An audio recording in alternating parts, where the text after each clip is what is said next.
Hello everyone, it's Megan. Welcome back to my channel. Welcome to my channel if this is your first time here.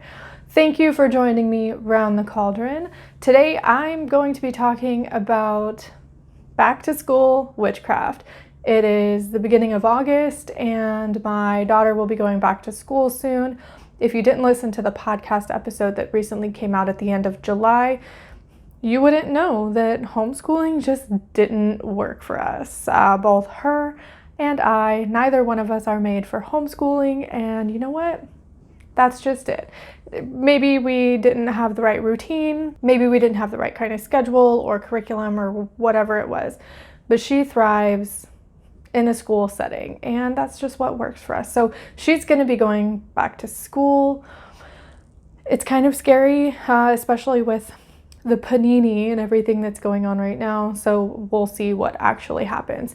But for anyone else that is sending their children back to school, or if you yourself are going back to school, I have some tips and different little witchy things that you can do to make going back to school a more magical experience. So in today's video, you can expect a couple of tips, and I also have 3 different recipes or spells that you can use and tailor to your specific needs. We're going to talk about sigils, enchantments, and then we're going to create a spell jar for good sleep, a calming oil to be used for any sort of anxiety, first day jitters, maybe even later in the year with tests or different things that really work up the nerves.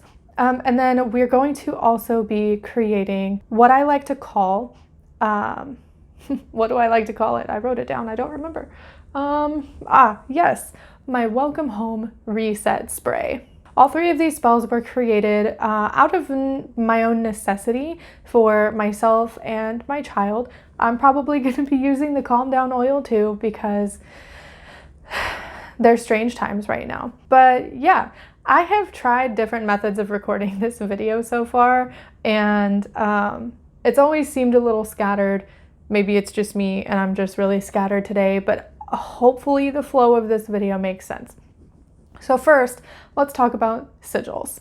If you don't know how to make a sigil, I have a really old video that I'll link somewhere up here and also in the description below.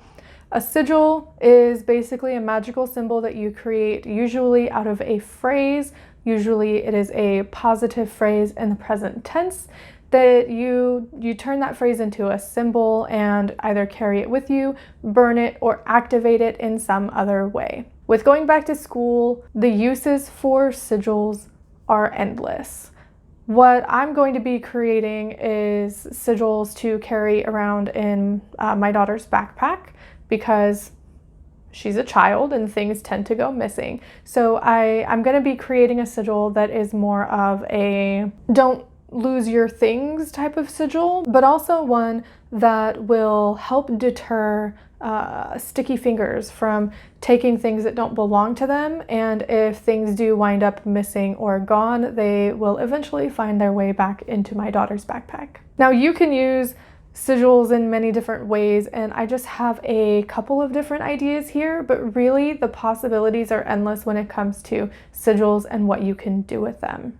So besides the one that I'm going to be putting in the backpack, you can draw sigils on water bottles or lunch boxes for healthy and nutritious meals, boost memory and energy and mood. You can draw sigils or create sigils to go into binders, backpacks, bottoms of shoes. Basically, if you can think of a phrase and find a place to put it, you can create a sigil for that. For example, if you have to walk to the bus stop, right?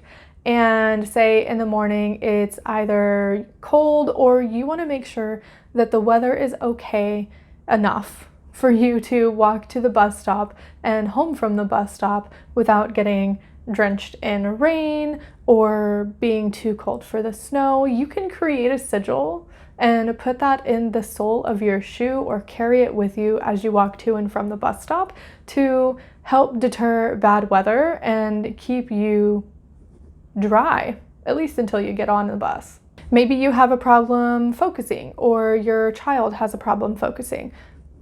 Now, please know, Sigils and magic are not replacements for medical treatment or psychiatric treatment. If there are any concerns or any issues, please seek a medical provider, psychiatric provider, a professional, and don't just rely on magic and witchcraft. That being said, if your child would like a boost in focus, and maybe they find themselves getting distracted and they know they're getting distracted, you can create sigils and have them put them in their pockets to maybe boost their focus if they are studying or they have a test coming up, or maybe they just get distracted in class and they forget things. There are sigils for basically everything. Outside of sigils, one thing that I use a lot in my home is enchantments and charms. Every morning that I make smoothies for the people in my house, each smoothie is enchanted and charmed for a specific purpose. And I do this myself with the consent of those that I am charming. And they drink their smoothie and they get the benefits of the charm. You can do this for school too. If you make breakfast for your children in the morning, put a little bit of magic in their breakfast for protection or to boost their energy or their mood. Since we are going back to school and we're still in a panini, you can even enchant masks or any other protective gear that you or your children are going to wear or use. Masks, hand sanitizer, those little mask holder things that people use, your soap. There is so much that you can do there. Speaking of masks, another thing that you can do with sigils is you can actually embroider or sew sigils into the masks as well to give an extra layer of magical protection. This is the first year, granted my daughter's only 8, but this is the first year of her going into school that I'm nervous. And, I think I'm rightfully nervous. And this is the first year that I have really felt like, besides all of the physical and mundane protective measures that we do, such as washing hands and keeping our hands to ourselves and making sure we eat good food and getting good sleep, I have really felt the need to add on an extra layer of protection. And before she even starts school, we're going to be working on her energy work and her shielding so that she feels empowered to protect herself too in whatever way she feels is necessary. So besides those little tips with sigils and enchantments, let's get into the actual spell work. The first spell that I have is creating a charm or a spell bottle that's going to be put by her bed or somewhere in her room for good sleep, restful sleep, and basically waking up well rested so she's able to tackle the day in whatever way she wants. The next spell we're going to do is we are going to create a calming oil. We're going to mix in some herbs, maybe some essential oils. I haven't decided yet at this particular point in time. And we're going to charm and charge the oil for calming nerves and anxiety in any particular situation. With this one, it's going to mainly be used for school. And lastly, the one that I'm excited to make is the Welcome Home Reset Spray. The spray is one that is meant to be made on a weekly basis because it uses fresh herbs. So if the spells are the reason that you're watching this video, then let's go. And we're gonna start with the sleep spell jar first. I started by gathering the ingredients for this spell. I have a small jar with a cork stopper, a white candle, a piece of paper and a marker, salt, lavender, and rosemary. The entire purpose behind this jar is to invoke feelings of pleasant dreams, easy sleep, and restfulness. Salt provides protection against negativity, lavender provides a calming energy, and rosemary is protective as well. In my experience, a lot of nerves and jitters comes from the energies we experience in the outside world. The ingredients I have chosen for this spell are to help counteract those while we sleep. As with any other spell, I start with cleansing myself and the space using my go-to dragon's blood incense. I wrote down an affirmation on the paper to be included in the spell jar, one for sound sleep and waking well rested. If you don't want to use an affirmation or statement, you can instead draw sigils or symbols or just leave this part out. Once everything is cleansed, I folded the paper as small as I could and placed it in the jar. I had to trim it around the edges because the jar is tiny. If I didn't, it wouldn't fit. And then one at a time, I place the herbs and ingredients in the jar. Salt for protection, lavender for calming energy, and rosemary for peace and protection as well. I did have to squeeze these ingredients in the jar because of the paper, but that's okay. It all fit eventually. Now I have the almost final product. All the ingredients are in the jar and it's time to seal it with wax. The white candle here symbolizes protection and purity of energy. It will serve as a barrier between the outside world and the ingredients in the jar. If you want to customize this for specific people, you can also include a part of that person in the spell. For example, you could include a piece of hair, some nail clippings, or a thumbprint in the wax. In my practice, this helps tether the magic to that specific person. Carefully light the candle and drip the wax over the cork seal. As you do this, charge the jar with the intent of peace, restfulness, and vanishing. Then the spell's done. Let the candle burn all the way out if safe to do so, and place the jar near the bed of the person who needs a good night's sleep.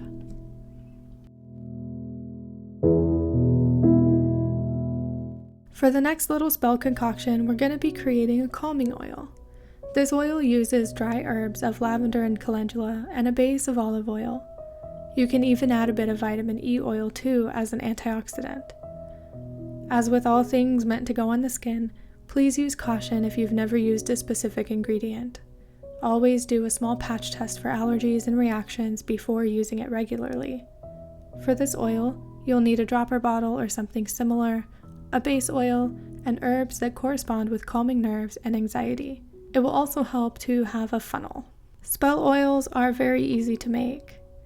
Just combine all the ingredients, give it a shake, charge it up, and it's good to go. I usually find that steeping the oil for a few days, sometimes longer, has a better effect than using it straight away. This oil is meant to be used on the wrists or behind the ears. A drop or two when needed can help calm nerves and ease anxious thoughts before a test, before the first day of school, or any time you feel is necessary.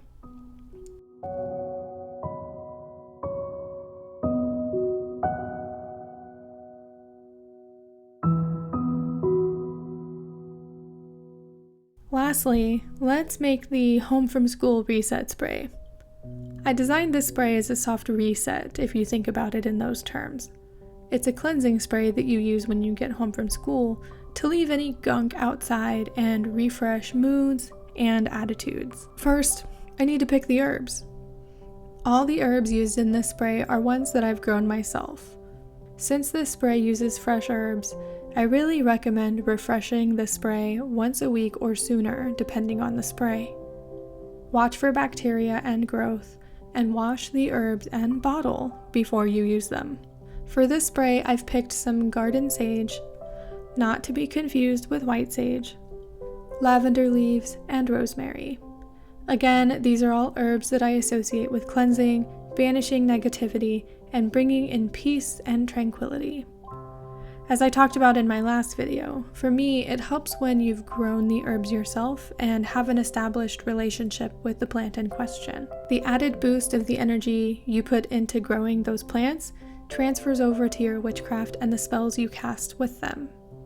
This is another super easy recipe to do, as you just combine all the ingredients, add a bit of salt and water, and charge it with your intention. Give your child or yourself a spritz with this spray every day when they come home to wash away any negativity that they may have accumulated throughout the day. It's also good for helping them leave stress at the door and invite safety into their hearts and minds, because they're home and they are free to be themselves without the stresses of school.